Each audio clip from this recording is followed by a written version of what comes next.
Hey, what's up, guys? It's Preston here, and welcome back to part 2 of the Comm with Mom series for my 200,000 subscribers. We're going to get right back into your questions because, like, my mom rambled a lot, and I rambled a lot, so we weren't able to answer all your questions, and so, I mean, like, I don't know how we spent 8 minutes answering 5 questions, but somehow we did it. So anyways, hey, TBNR Mom, how did you feel when Preston said he had plans on moving out?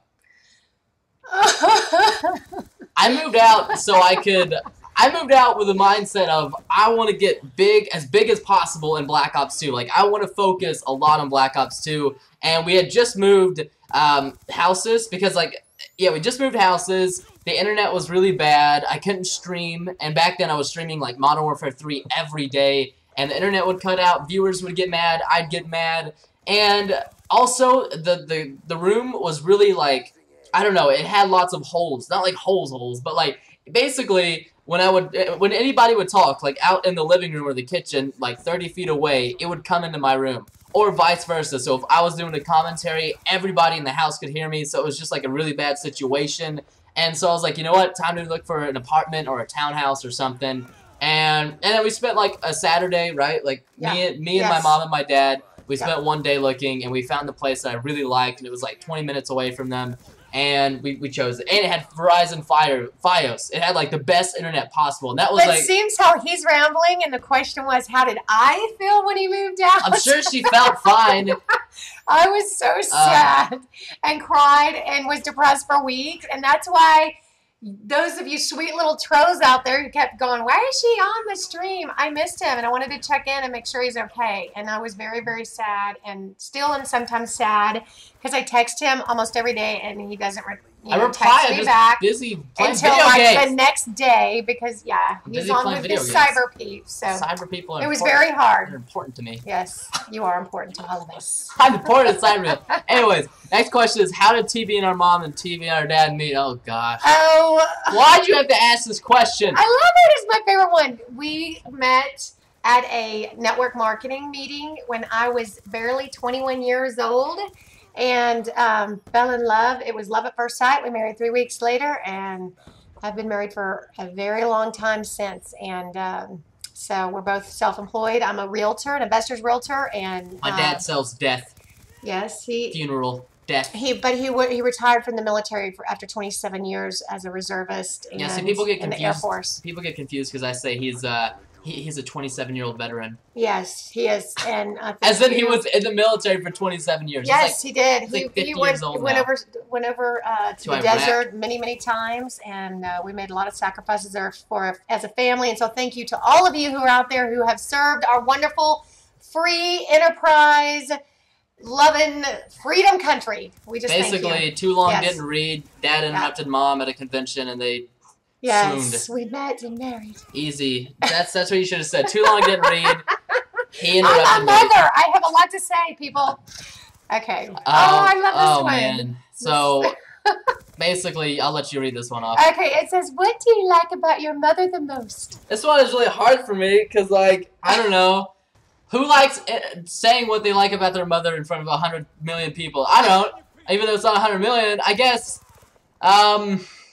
I don't know, I guess she cares, which sometimes can be annoying, really annoying, but then sometimes it can be nice, you know? I guess it's like you kind of want a good, you know, but she's like the one that cares a lot much, if that makes sense. So I guess it can be good. It can be good, but sometimes I'm like, I just want my space, woman. But it's nice.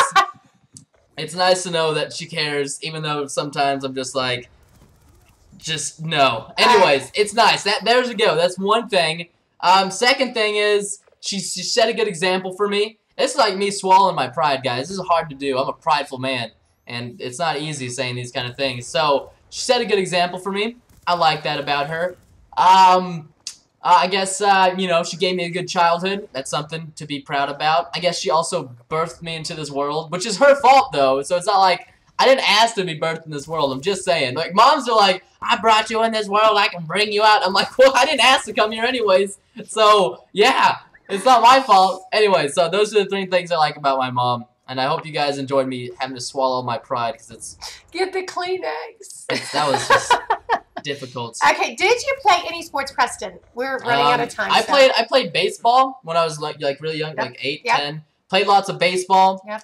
I mean, I played lots of, like, I didn't play, like, for teams or anything like that, but I always played, like, sports with my siblings, like football, soccer, baseball. And then also, when I got a little bit older, like 12, 13, I really got into paintball. Yes. And a lot of people are going to be like, that's not a sport, Preston. Well, it's apparently the 3rd most extreme sport in the world, and it has, like, a huge fan base. There's paintball fields everywhere. Okay, let me tell you how cool this was. So he came to his dad and I, and he said...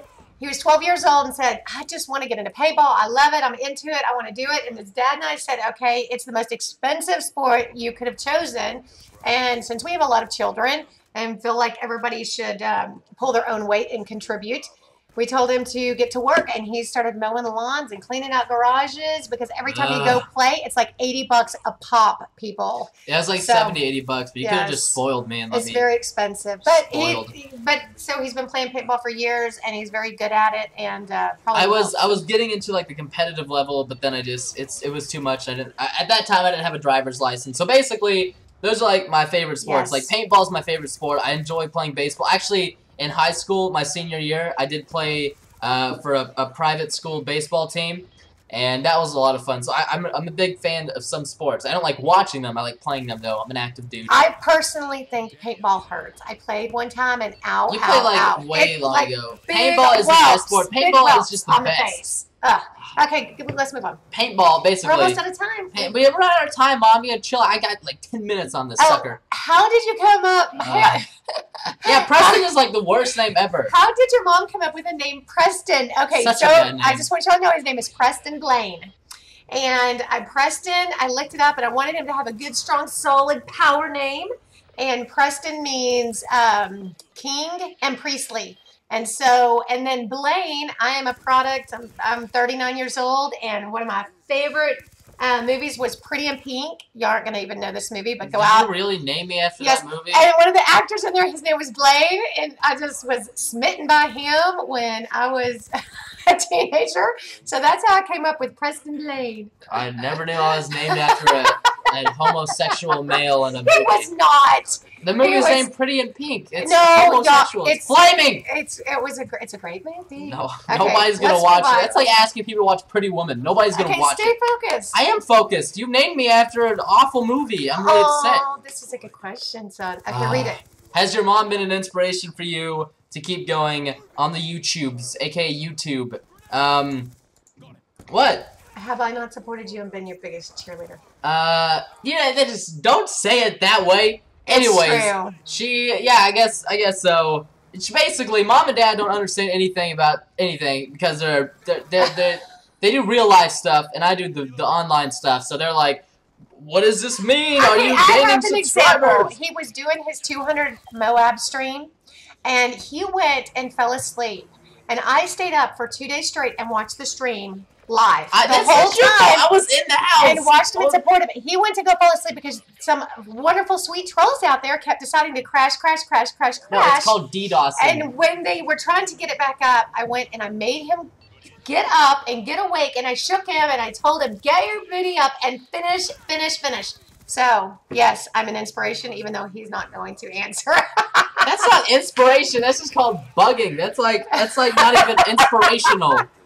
That's like, I've been up for 50+ hours and a bunch of douchebags are like, let's DDoS his stream even though it's for cancer. It was really painful. It was for charity. Right. We were raising money to help fight cancer. That's the one thing I don't like about the YouTube situation is all the trolls and all the ugly, mean things that people have said and that I've had to read because I watch every video. See, she doesn't have practice like I do. Like, I could just be like... I don't like all that. It's mean and ugliness to its core, and it's just all about yuck. Okay, my mom... See, that's the last one. I'm trying to explain it a little bit better, and you're just like, let's get next one, mosey on. I'm like a task person. Let's get her done. That's because you wasted so much time in the first episode. Now you're like, oh, I gotta be reductive in the second one. Yeah. Basically, the easiest way to deal with trolls is to just don't care. Yes. See, she's not really good at that. I'm super good at that. I'm a heartless, down to the core dude. It's not true. He's a wonderful, caring, great guy. No. But I don't like all the lies that people say because people don't know Preston. They don't know what he's about and who he is. He loves his family. He is an awesome human being. He is an incredibly hard worker and spends so many hours a day doing this.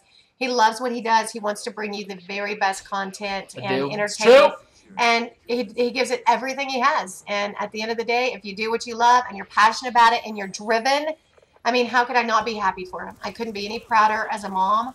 I am from the bottom of my heart. He absolutely has always brought me honor, and I'm so excited that I get to call him my son.